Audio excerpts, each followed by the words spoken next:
16,000 feet की ऊंचाई पर है। यहाँ पर सबसे ज्यादा जो मरीज भी पाए जाते हैं, आप देख सकते हैं कि सबसे ज्यादा ऑक्सीजन के ही मरीज पाए जाते हैं, जिनमें ऑक्सीजन की कमी हो जाती है।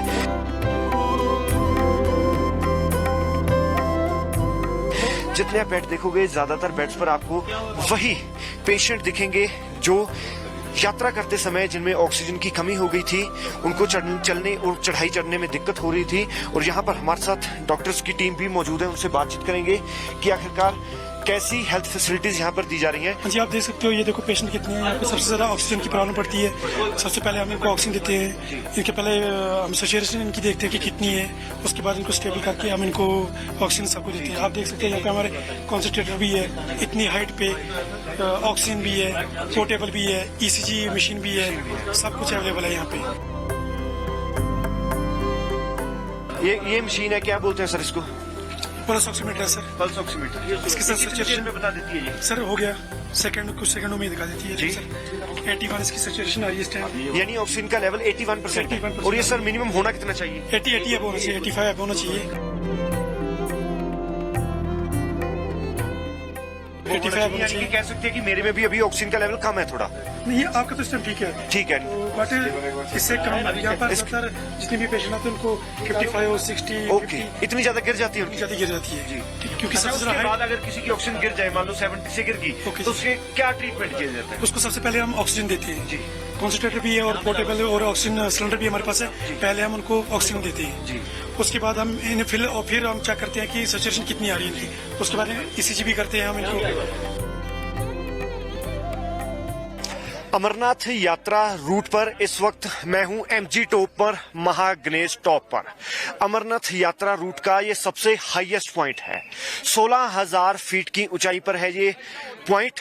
ये वो पॉइंट है जहां पर ऑक्सीजन सबसे कम पाई जाती है और जो सबसे ज्यादा मरीज पाए जाते हैं ऑक्सीजन के, वो यहीं पर पाए जाते हैं। इस तरफ से जो श्रद्धालु हैं आते हैं, ये वही रास्ता है जो शेषनाग की तरफ से आता है। और दूसरी तरफ मैं आपको रास्ता दिखा देता हूं, ये वही रास्ता है जो पंचतरनी की तरफ जाएगा, बिल्कुल इसके ऑपोजिट बैक साइड पे जाएगा। लेकिन इसके ऊपर आप एक बार चोटियों पर भी नजर मारें, पूरी जो बर्फ की चोटियां हैं, आप देख सकते हैं पहाड़ बर्फ से पूरे तरह से ढके हुए हैं। ठंड यहाँ पर बहुत ज्यादा होती है, इसीलिए कई मरीजों को ठंड की वजह से भी कई दिक्कत हो जाती है। और इसके अलावा और भी कई दिक्कत हो जाती है। हम आपको ये भी दिखाते हैं, यहाँ पर लगातार निरंतर मरीज पहुंच रहे हैं। और इस वक्त Jammu Kashmir medical aid centre पर हैं हम। Jammu Kashmir medical aid centre यहाँ की प्रशासन द्वारा बनाया गया है। आइए आपको हम अंदर भी लेकर चलते हैं। यहाँ पर हम दिखाते हैं कि आखिरकार कैसी फैसिलिटीज श्रद्धालुओं को दी जा रही हैं। हालांकि जैसे कि दावे किए जा रहे थे कि सिक्योरिटीज और फैसिलिटीज एकदम चकाचौंध है, वही देखना पड़ेगा कि यहाँ पर सिक्योरिटी कैसी है। यहाँ पर ऑक्सीजन का भी सबसे ज्यादा देखने को मिलता है। अगर आप यहाँ पर इस वक्त देखोगे, MG टॉप जो कि 16,000 फीट की ऊंचाई पर है, यहाँ पर सबसे ज्यादा जो मरीज भी पाए जाते हैं, आप देख सकते हैं कि सबसे ज्यादा ऑक्सीजन के ही मरीज पाए जाते हैं, जिनमें ऑक्सीजन की कमी हो जाती है। जितने आप बेड देखोगे, ज्यादातर बेड्स पर आपको वही पेशेंट दिखेंगे जो यात्रा करते समय जिनमें ऑक्सीजन की कमी हो गई थी, उनको चलने और चढ़ाई चढ़ने में दिक्कत हो रही थी। और यहाँ पर हमारे साथ डॉक्टर्स की टीम भी मौजूद है, उनसे बातचीत करेंगे कि आखिरकार कैसी हेल्थ फैसिलिटीज यहाँ पर दी जा रही हैं। डॉक्टर साहब, एक बार प्लीज आप हमें जरूर बताइए कि जैसे कि प्रशासन ने दावा तो किया था कि इस बार सिक्योरिटी और व्यवस्था सबसे ज्यादा अच्छी होगी, कैसे प्रबंध है? क्योंकि हम तस्वीरें भी देख रहे हैं, सबसे ज्यादा जो मरीज है यहाँ पर वही है, ऑक्सीजन लगी हुई है, ऑक्सीजन बहुत कम है यहाँ पे। जी, आप देख सकते हो, ये देखो पेशेंट कितने हैं यहाँ पे। सबसे ज्यादा ऑक्सीजन की प्रॉब्लम पड़ती है।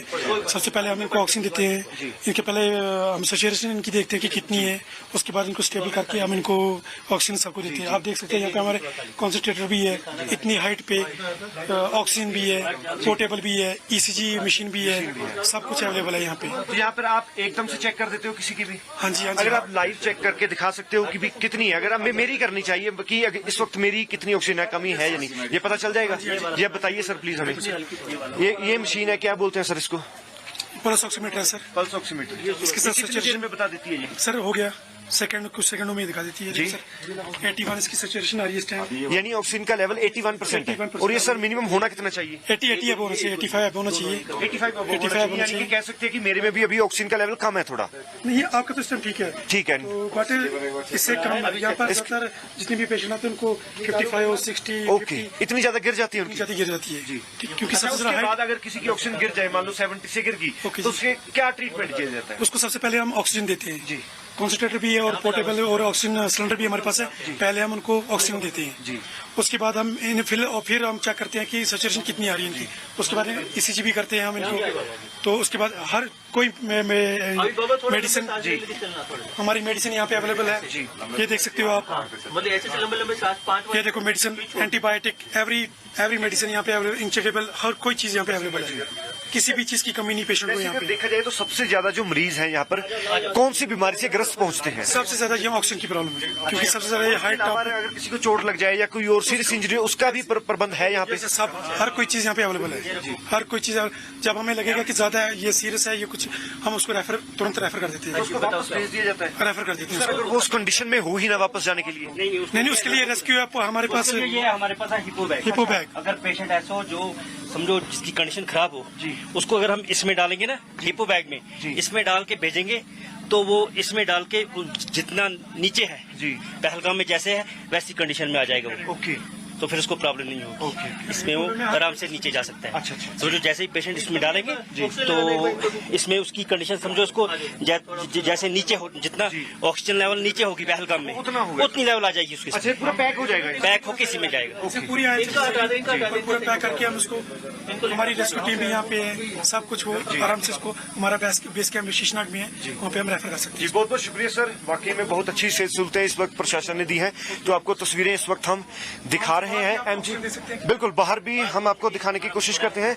ये अवेलेबल है हमारे ये ऑक्सीजन के एक्स्ट्रा सिलेंडर यहाँ पर रखे हुए हैं, ताकि बल्क में रखे हुए हैं, ताकि अगर किसी को किसी भी समय ऑक्सीजन की जरूरत पड़ जाए तो यहाँ पर ये जी ये रखे हुए हैं। जी, ये स्ट्रक्चर की भी व्यवस्था की गई है। अगर 10 है जी 10 स्ट्रेचर्स है हमारे पास। अगर कहीं को लेकर जाना पड़े या तो इस स्ट्रेचर में हल्का है, ये फोल्डिंग है, उठाना भी इजी है, ये फोल्ड होके आराम से लेके जा सकते हैं। हमारे पास 10 ही अवेलेबल इस टाइम। ओके, तो डॉक्टर्स की टीम भी दिन और रात हमेशा यहाँ पे रहती है? 24 आवर्स। तो तस्वीरें आपको अभी हम एमजी टॉप की दिखा रहे हैं, महागणेश टॉप। ये सबसे हाईएस्ट पॉइंट है अमरनाथ यात्रा का, और जो श्रद्धालु होते हैं सबसे ज्यादा अगर उनको कोई हेल्थ प्रॉब्लम्स आती हैं वो इसी एरिया में, इसी रीजन में आती हैं। कारण भी आपको अभी हमने बता दिया, क्योंकि ये 16,000 फीट की ऊंचाई पर है। और तस्वीरें भी अब अगर आप देखेंगे, चारों तरफ बड़े बड़े ऊंचे ऊंचे पहाड़ हैं, उनकी चोटियों पर हमेशा ही ऐसे ही बर्फ रहती है। और यहाँ पर जैसे कि प्रशासन ने इस बार दावे किए थे कि अमरनाथ यात्रा पर सिक्योरिटी और सर्विसेज, चाहे कैसी भी सर्विसेज हो या फिर कैसी भी किसी भी जगह पर सिक्योरिटी हो, वो पूरी चाक चौबंद रहेगी। फिलहाल ऐसी व्यवस्था दिखाई भी दे रही है। अभी हम इस तरफ जाएंगे, पवित्र गुफा की तरफ। यहाँ से पंचतरनी की अगर बात करें तो कम से कम 10 किलोमीटर के करीब अभी भी बाकी है। और यहाँ से इस तरफ जो मैं आपको रास्ता दिखा दूं, जो बर्फ की चोटियों से होकर आ रहा है, इसी तरफ शेषनाग झील है। यहाँ से श्रद्धालु पैदल यात्रा करने के बाद इस जगह पर पहुंचते हैं। आगे सहूलतें कैसी दी गई हैं प्रशासन की तरफ से, यात्रा कैसी चल रही है, आगे कौन सा पड़ाव होगा, कितने श्रद्धालु पहुंच रहे हैं, सब हम आपको दिखाते रहेंगे। कैमरामैन मोनू के साथ मैं जतिन कुमार शर्मा, एमजी टॉप से लाइव।